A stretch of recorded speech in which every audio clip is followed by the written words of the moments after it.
క్రైస్తవులు ఎందుకండి సహనం కలిగి చెప్తారు సువార్త? క్రైస్తవులు ఎందుకండి ఇప్పుడు వీధుల్లోనికి వెళ్ళినా, గ్రామాల్లోనికి వెళ్ళినా, పట్టణాల్లోనికి వెళ్ళినా ఎవరు ఏమనుకుంటున్నా పత్రిక ఇచ్చినప్పుడు ఏమండి కొంతమంది తీసుకుంటారు, కొంతమంది తీసుకోరు, కొంతమంది ముఖం మీద వద్దంటారు, తీసుకుంటారు, చింపేస్తారు, నలిపేస్తారు. అయినా క్రైస్తవుడు ఏమైనా బాధపడతాడా? బలవంతంగా లాగేసుకుంటారు, దుర్భాషలు ఆడతారు, అయినా క్రైస్తవుడు ఏమైనా మాట్లాడతాడా? ఆఖరికి కొడతారు. ఎన్ని జరిగాయండి, ఎన్ని చూశారు మీరు? అయినా క్రైస్తవుడు ఏమంటాడో తెలుసా? బ్రతిమలాడుతూనే ఉంటాడండి.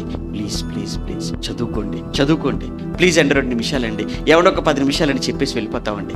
ఎందుకండి అంతగా బ్రతిమలాడుకోవాలి? ఎందుకు బ్రతిమలాడుకోవాలి?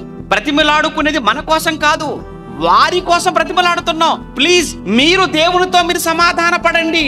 ఎందుకంటే సమాధాన పడకపోతే దేవుడితో మీరు పాపములోనే ఉంటే, మీరు ఇంకా ఆయనకు విరోధులుగా, శత్రువులుగానే ఉండి మీరు కానీ కన్ను మూసారా, ఆ తర్వాత భయంకరమైన పరిస్థితి ఉంది. అది మాకు తెలుసు గనుక, అది నిజం గనుక, అది వాస్తవం గనుక